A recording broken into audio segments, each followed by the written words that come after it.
شاء الله ولا حول ولا قوة إلا بالله العلي العظيم حسبنا الله ونعم الوكيل نعم المولى ونعم النصير أعوذ بالله من الشيطان الرجيم بسم الله الرحمن الرحيم الحمد لله الذي جعل الحمد مفتاحا لذكره وخلق الأشياء ناطقة بحمده وشكره والصلاة والسلام على محمد المشتق اسمه من اسم المحمود وآله الطيبين الطاهرين المعصومين فقال رسول الله صلى الله عليه وآله وسلم أشبه الناس بي اسمه اسمي صلوات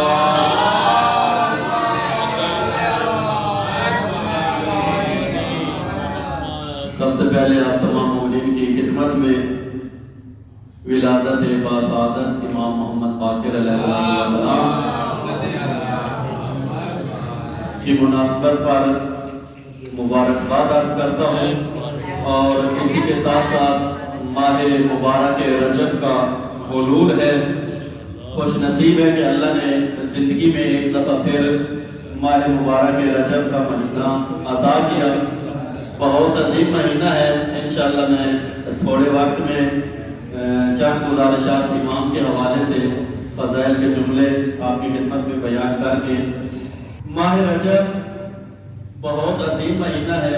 روایت کے مطابق ایک روایت میں ہے کہ رجب اللہ کا مہینہ ہے، اور ایک روایت میں ہے، آپ نے سنی ہوئی ہے یہ روایت، کہ رجب امیر المومنین علی ابن ابی طالب کا مہینہ ہے، شعبان رسول اللہ صلی اللہ علیہ وآلہ وسلم کا مہینہ ہے، اور ماہ مبارک رمضان اللہ کا مہینہ ہے۔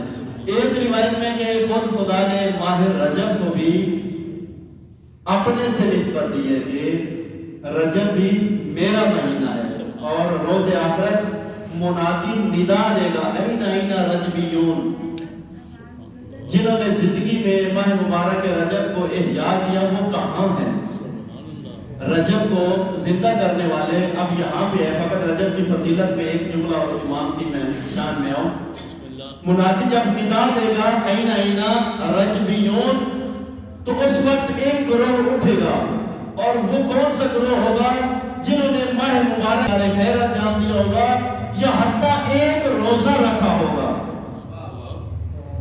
ماہ مبارک رجب کے روزے کے بارے میں کہ انسان کوشش کرے جتنے روزے رکھ سکتا ہے، لیکن اگر ہمت نہیں ہے، طاقت نہیں ہے، مسائل ہیں، اگر اپنی رزق کو روزی میں اضافہ کرنا چاہتا ہے، اگر فشار قبر سے بچنا چاہتا ہے، اور اگر جنت میں جانا چاہتا ہے، تو کم از کم ماہ مبارک رمضان کا ایک روزہ ضرور رکھے۔ جب منادی ندا دے گا این این رجبیون، اس وقت ایک گروہ کو علیحدہ کیا جائے گا، اور ان کے سروں پر توجہ کیجیے گا، ان کے سروں پر ملائکہ کے تاج رکھے جائیں گے،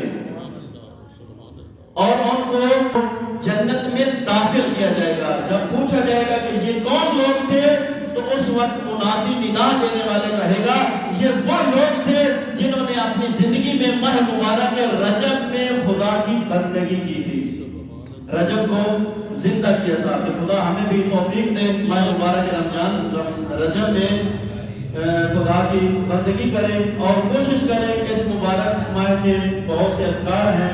سورہ توحید کے بارے میں جتنا ہو سکتا ہے سورہ قل هو اللہ احد پڑھے، ذکر کرے لا الہ الا اللہ، سورہ واقعہ کی تاکید ہے، 2 رکعت نماز ہے، اور باقی اس کے کافی ماہ مبارک رجب کے اعمال ہیں۔ جتنا ہو سکتا ہے فارغ بھی ہیں تو کم از کم کلمہ توحید پڑھتے رہیں، لا الہ الا اللہ پڑھتے رہیں، سورہ توحید پڑھتے رہیں، خدا آپ کا یہ ثواب آپ کے نامہ اعمال میں لکھے گا۔ کیونکہ آج ہمارے 5ویں تاجدار امامت و ولایت امام محمد باقر کا روز میلاد اور جشن کا دن ہے۔ انہیں کی روایات کے مطابق کہ ہمارے ماننے والے وہ ہیں جو ہمارے ہماری خوشی میں خوش ہوتے ہیں، خوشی مناتے ہیں، اور ہمارے غم میں غم مناتے ہیں۔ مومنین کرام، آپ جانتے ہیں امام محمد باقر علیہ السلام یہ وہ امام ہے جو کربلا کے اندر موجود تھے۔ یہ جو کربلا ہم تک پہنچی ہے اس کی ایک نقل کرنے والی ہستی کا نام امام محمد باقر ہے۔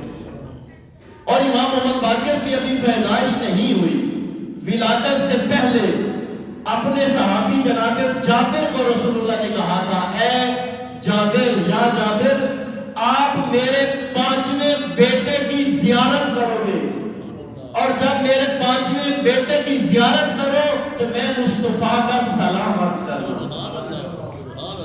اے جابر، آپ میرے 5ویں بیٹے یعنی امام محمد باقر کی زیارت کرو گے، اور جب زیارت کرنا تو میرا سلام عرض کرنا۔ اب یہاں پر دو تاریخ ملتی ہے کہ جناب جابر نابینا ہو گئے تھے، اور ایک دن آئے امام زین العابدین کے گھر کی طرف اور امام زین العابدین سے ملاقات ہوئی، لیکن ایک دفعہ یہ ہے کہ جناب جابر نابینا نہیں ہوئے تھے۔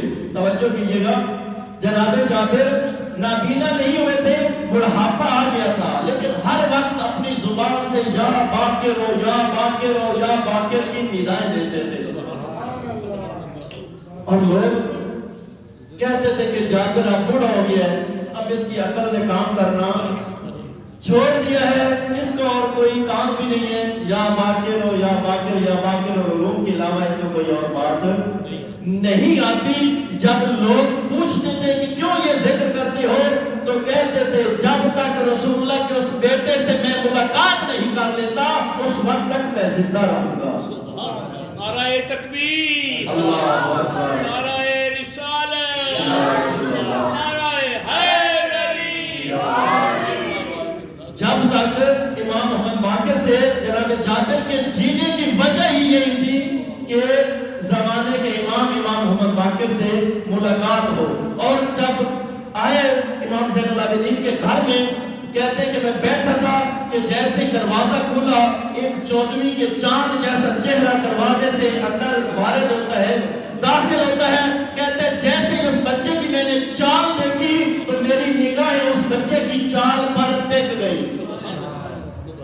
جب امام محمد باقر خرامہ چلتے ہوئے آئے، جو میں نے شروع میں حدیث پڑھی ہے یہاں پہ میں اس کی وضاحت کروں گا، جب امام محمد باقر اندر داخل ہوئے، جناب جابر کہتے ہیں جب اس بچے کو چلتے ہوئے دیکھا تو میری نگاہیں رک گئی، اور بچے جب چل کر آگے آیا تو میں نے دوبارہ کہا، اے بیٹا اگر ہو سکتا ہے تو ایک دفعہ جس طرح آگے چل کے آئے ہو اسی طرح ایک دفعہ پیچھے چل کر جاؤ، اسی طرح ایک دفعہ پیچھے چل کر جاؤ۔ جناب جابر کہتے ہیں جب یہ بچہ، اس وقت تک نہیں پتا تھا جناب جابر کو کہ یہ کون ہے، لیکن شک ہو گیا تھا، امام کی چال سے پتہ چل گیا تھا کہ یہ بچہ کون ہے۔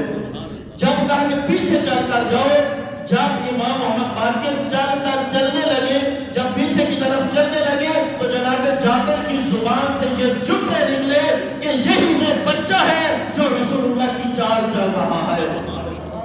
مجھے خدا کی قسم، مجھے مصطفیٰ کی قسم، میرا حبیب محمد مصطفیٰ ہی چال چلتا تھا۔ اس لیے رسول اللہ کی یہ حدیث ہے کہ امام محمد باقر اشبہ الناس بی، میرا بیٹا 5واں تاجدار ولایت وہ میرا شبیہ ترین ہوگا۔ لوگوں میں سے کچھ ہستیاں ہیں اہل بیت کی جو رسول اللہ کی ساتھ شباہت رکھتی ہیں، شکل میں بھی شباہت رکھتی ہیں، چلنے میں، گفتار میں، کردار میں۔ ان میں سے ایک ہستی کا نام جو آپ نے سنا ہوا ہے وہ جناب علی اکبر ہے۔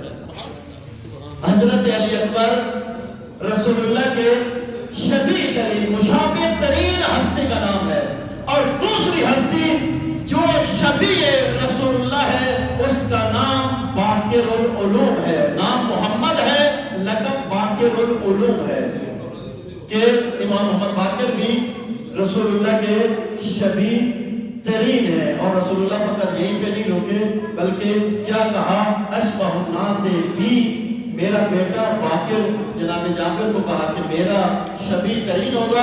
اس کے جب چال دیکھی تو قسم اٹھا کر کہا مجھے مصطفیٰ کی قسم، میرے دوست کی قسم، میرے رفیق کی قسم، یہ بچہ شبیہ ہے میرے حبیب میرے مصطفیٰ کے، کہ یہ وہی چال چل رہا ہے، اسی طرح چل رہا ہے جس طرح مصطفیٰ چلتے تھے۔ اور دوسرا جو صفت رسول اللہ نے بیان فرمائی کہ یہ جو بچہ ہوگا، یہ جو میرا بیٹا ہوگا جس کا نام محمد ہوگا، اور یہ بھی رسول اللہ نے یہی صفت بیان کی، اسمہ اسمی، اس کا نام میرے نام جیسا ہوگا، اس کا نام میرا نام ہوگا، یعنی اس کا نام بھی محمد ہوگا۔ امام محمد باقر کا نام بچے غور سے سنیں اور یاد کریں، امام محمد باقر کا نام محمد ہے، باقر العلوم لقب ہے جو رسول اللہ نے عطا کیا ہے، اور باقر العلوم کی بھی بہت سی وجوہات بیان کی گئی ہیں کہ کیوں امام محمد باقر کو باقر العلوم کہا جاتا ہے۔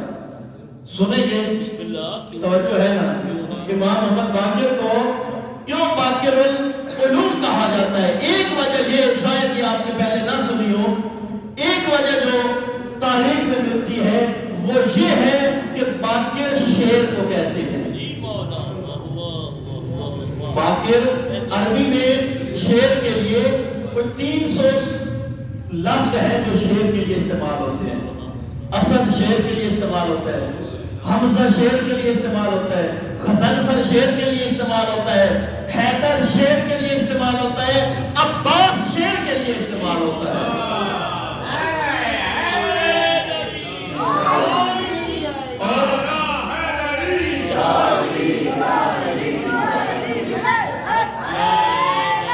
اور باقر بھی شیر کے لیے استعمال ہوتا ہے، اور کیوں نہ ہو، فاطمہ بنت اسد، امام علی کی ماں فاطمہ بنت اسد کی اولاد شیر ہی ہے۔ یہ امام محمد باقر وہ امام ہے جو باپ کی طرف سے بھی حسینی ہے اور علوی ہے، اور ماں کی طرف سے بھی حسنی اور علوی ہے۔ یہ پہلے امام ہے جو ماں باپ کی طرف سے سادات ہیں، سید ہیں۔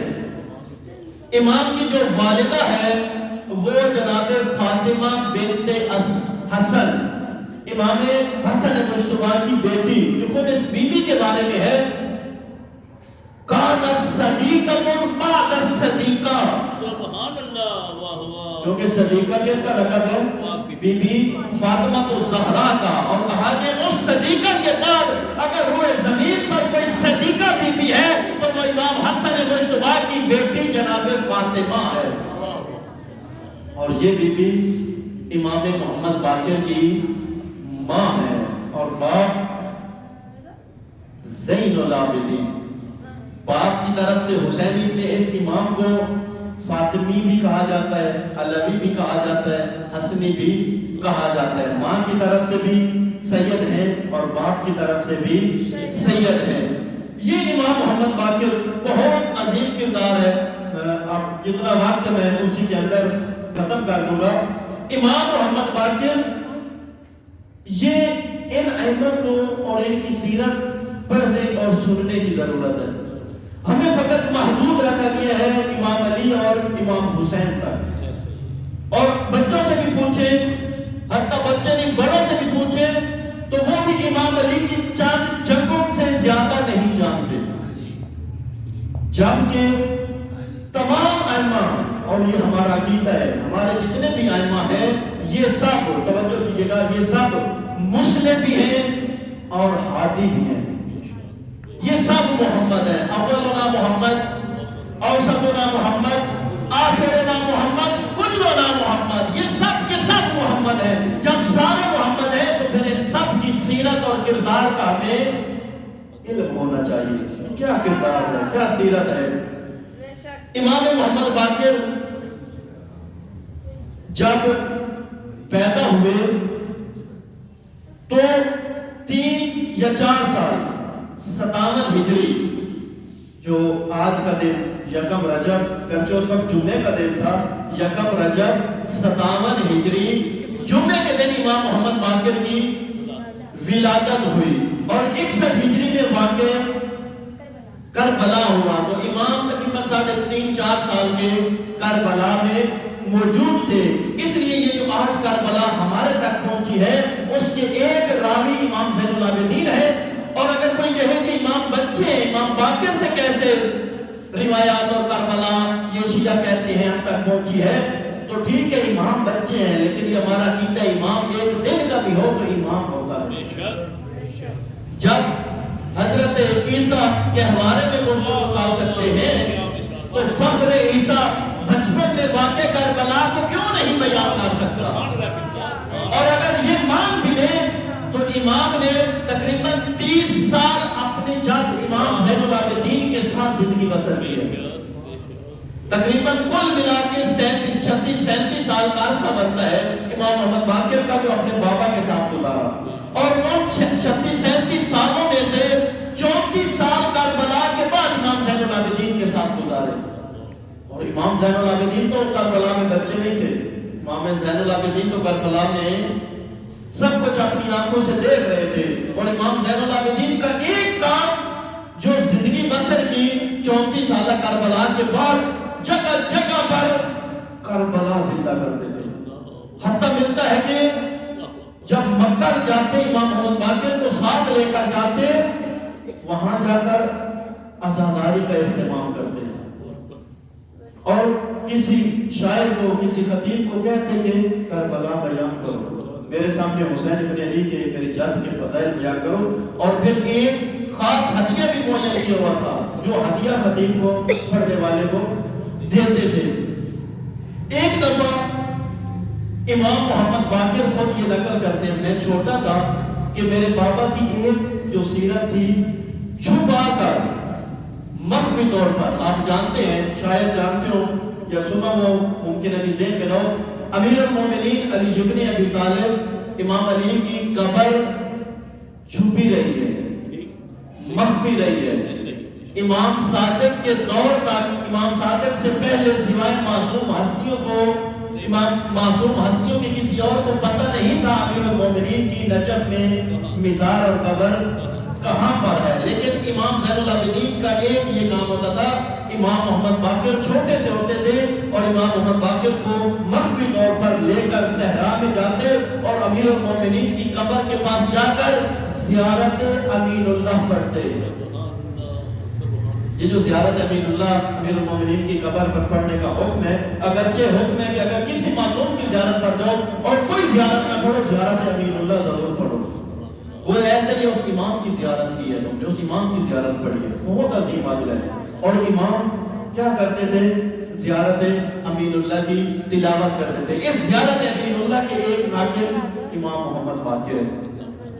یہ امام محمد باقر ایک دن ایک سلوات پڑھے محمد رضی اللہ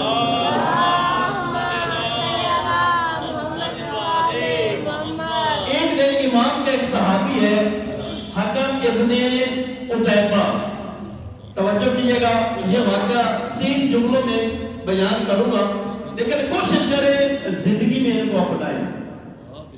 جو آخرت حکم ابن عتیبہ کو امام محمد باقر نے بتائی، اگر آج بھی کوئی یہ 3 جملے اپنا لے اور اس کے مطابق زندگی بسر کر لے، جو انجام روز آخرت حکم ابن عتیبہ کا تھا وہی میرا اور آپ کا بھی ہوگا. یعنی روز آخرت ہمارا بھی وہی انجام ہوگا. یہ آیا امام محمد باقر کے پاس اور آ کر کہتا ہے کہ اے مولا، کیا میں جنت جا سکتا ہوں؟ توجہ ہے نا، کیا میں جنت جا سکتا ہوں؟ اب مولا کو کہتا ہے کہ میں اپنی زندگی کے اندر جو دین رکھتا ہوں میں اس کا خلاصہ آپ کو کرتا ہوں، پھر آپ مجھے بتائیے کہ کیا میرے لیے جنت ہے، کیا میں جنت جا سکتا ہوں؟ امام نے کہا بسم اللہ، میں فرمائی بتائیے کیسی آپ کی زندگی ہے. اب یہ خلاصہ کر رہے ہیں دین کا. ہم بھی رات کو اگر سوئے تو ہم بھی اپنے دین کا خلاصہ، ہر انسان جانتا ہے کہ میری زندگی میں دین کتنا ہے، میں کتنا نمازی ہوں، میں کتنا روزہ دار ہوں، میں کتنا بااخلاق ہوں، میں والدین کے ساتھ کیسا ہوں، میں حلال و حرام کو کیسا سمجھتا ہوں. ہر انسان اپنے لیے اپنے دین کا خلاصہ کر سکتا ہے. یہ حکم ابن عتیبہ یہ بھی امام محمد باقر کو کہتا ہے، بور تو نہیں ہو رہے.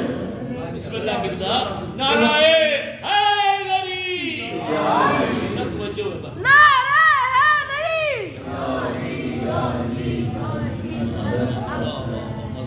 امام کو کہتا ہے کہ اے مولا میں اپنا دین آپ کو بتانا چاہتا ہوں، پھر آپ مجھے بتائیے کہ کیا میں جنت میں جا سکتا ہوں؟ امام نے کہا بتاؤ۔ پہلا جملہ کہتا ہے میں دین کا 3 جملوں میں خلاصہ کروں گا، میری زندگی میں دین کیسے ہے۔ اے مولا پہلا میں کیا کام کرتا ہوں؟ یحبکم واحب یحبکم۔ سبحان اللہ۔ اے مولا میں آپ سے محبت کرتا ہوں، اور جو آپ سے محبت کرتا ہے میں اس سے بھی محبت کرتا ہوں۔ پہلا جملہ دین کا خلاصہ کرنے جا رہا ہے۔ اے مولا میں آپ سے محبت کرتا ہوں، اور جو آپ سے محبت کرتا ہے میں اس سے بھی محبت کرتا ہوں۔ یعنی جو آپ کا شیعہ ہے، جو آپ کا محب ہے، جو مومن ہے، اگرچہ پیسے نہیں ہے، مالدار نہیں ہے، لینڈ کروزر کوٹھی بنگلہ اس کے پاس نہیں ہے، وزیر نہیں ہے، چودھری چیمہ نہیں ہے، لیکن امام علی کا پیروکار ہے، امام علی کو ماننے والا ہے۔ اے مولا میں آپ سے بھی محبت کرتا ہوں، اور جو آپ سے محبت کرتا ہے، جو آپ کا شیعہ ہے، میں اس سے بھی محبت کرتا ہوں۔ اور اسی پہلے جملے میں دوسرا کام کیا کرتا ہوں؟ میں آپ کے دشمنوں کو دشمن جانتا ہوں، اور جو بھی آپ کے دشمنوں سے محبت کرتا ہے، جو بھی آپ کے دشمنوں کو دوست رکھتا ہے، میں ان کو بھی اپنا دشمن سمجھتا ہوں۔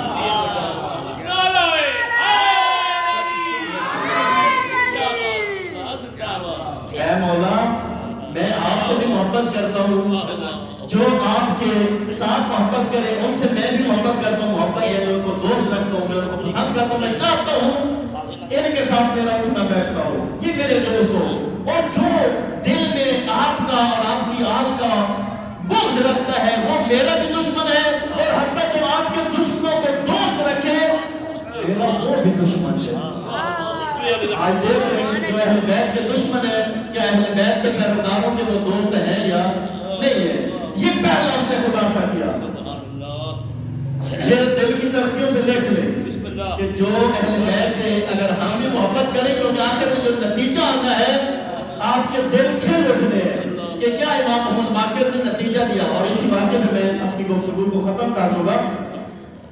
پہلا آپ سے محبت، اور آپ سے محبت کرنے والوں سے بھی محبت۔ جو آپ کو دشمن رکھتے ہیں ان کو بھی میں دشمن جانتا ہوں، اور جو آپ کے دشمنوں کو دوست رکھتے ہیں میرے وہ بھی دشمن ہے۔ اور اے مولا دوسرا کام میں کیا کرتا ہوں؟ بہت توجہ کیجیے گا، یہاں پہ ہماری مشکل ہے، کیونکہ محبت تو ہم سینہ تان کے کرتے ہیں، اس میں کوئی شک نہیں ہے کہ خدا ہمیں واقعا محبت امیر المومنین پر موت دے، اس سے بڑی اور کوئی سعادت نہیں ہے۔ لیکن سلمان شاہ جی ادھر توجہ کیجیے گا، ایک سلوات پڑھے محمد سلمان شاہ جی اور اصل بھائی ابھی ہیں، میں ان کے لیے دوبارہ تکرار کر دو جملہ۔ شخص آیا امام باقر کے پاس اور آ کر کہتے کہ اے مولا میں آپ کے سامنے اپنے دین کا خلاصہ کرتا ہوں، اور پھر آپ مجھے بتائیے کیا میں جنت میں جا سکتا ہوں یا نہیں جا سکتا۔ مولا نے کہا بسم اللہ بتائیے۔ پہلا جملہ جو اس نے کہا ہے مولا میں آپ کو دوست رکھتا ہوں، اور جو آپ کو دوست رکھتے ہیں میں ان کو بھی دوست رکھتا ہوں، اور اے مولا جو آپ کے دشمن ہیں میں ان کو بھی دشمن رکھتا ہوں، اور جو آپ کے دشمنوں کو اپنا دوست رکھے میں ان کو بھی دشمن سمجھتا ہوں۔ اور دوسرا دین کا خلاصہ کر رہا ہے کہ دوسرے میری زندگی میں دین کیسا ہے، یہ بہت توجہ سے سنیے۔ اے مولا جو آپ کا حلال ہے میں اس کو حلال سمجھتا ہوں، اور اے مولا جو آپ کا حرام کرتا ہے میں اس کو حرام سمجھتا ہوں۔ نعرہ تکبیر، نعرہ رسالت، حیدری، علی رحمت اللہ بغض علی لعنت۔ اے مولا اے مولا جس کو آپ نے حکم دیا ہے کہ یہ حلال ہے میں بھی اس کو حلال جانتا ہوں۔ اب یہ میں نے شروع میں کہا کہ یہ سارے محمد ہے، شریعت رسول اللہ لے کے آئے، لیکن یہ سارے مدافع ہیں اسی شریعت کے ہیں، یعنی جو شریعت محمدی میں حلال ہے میں اس کو حلال سمجھتا ہوں، اور جو حرام ہے میں اس کو حرام سمجھتا ہوں۔ آپ کی شریعت میں نامحرم کو نکاح کرنا حرام ہے تو میں بھی حرام سمجھتا ہوں، آپ کی شریعت میں شراب پینا حرام ہے تو میں بھی حرام سمجھتا ہوں۔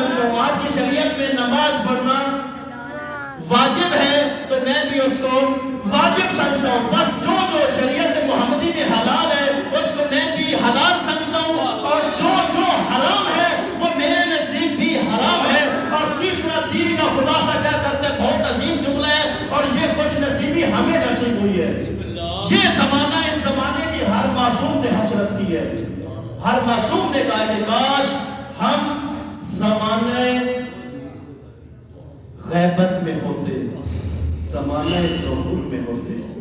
ہر معصوم نے حسرت کی ہے. اور یہ شخص بھی جناب حکم ابن عتیبہ بھی خلاصہ کر رہا ہے کہ اے مولا, تیسرا کام جو میں کرتا ہوں, آپ سے پہلا دوستی کرتا ہوں, آپ کے دوستوں کو دوست رکھتا ہوں, آپ سے جو دشمن ہیں آپ کے ان کو دشمن جانتا ہوں, اور جو ان سے دشمنی رکھتا ہے, جو ان کو دوست سمجھتا ہے وہ میرے دشمن ہے.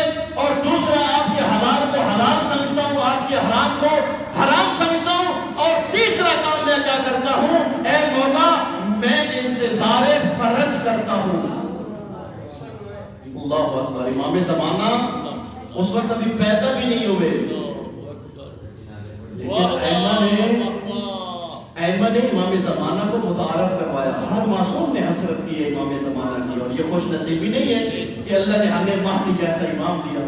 آج ہم زمانے غیبت میں زندگی بسر کر رہے ہیں, یوسف زہرا کے دور میں زندگی بسر کر رہے ہیں. جب یہ 3 آخری جملے, اور میں اپنی زحمت کو تمام کروں, نتیجہ دوں, جب یہ 3 جملوں میں اپنے دین کا جناب حکم نے خلاصہ کیا, تو اس وقت امام محمد باقر, کیوں نہ یہ جملے نکلے, جو کوثر کی اولاد ہو اس کی زبان سے ایسے ہی جملے نکلتے ہیں. جب اس نے یہ خلاصہ کیا تو امام محمد باقر نے کہا, اے بندے خدا, تم فقط جنت میں نہیں جاؤ گے, بلکہ تم جنت میں اس جگہ ہوں گے جس جگہ پر میری جد امیر المومنین ہوں گے.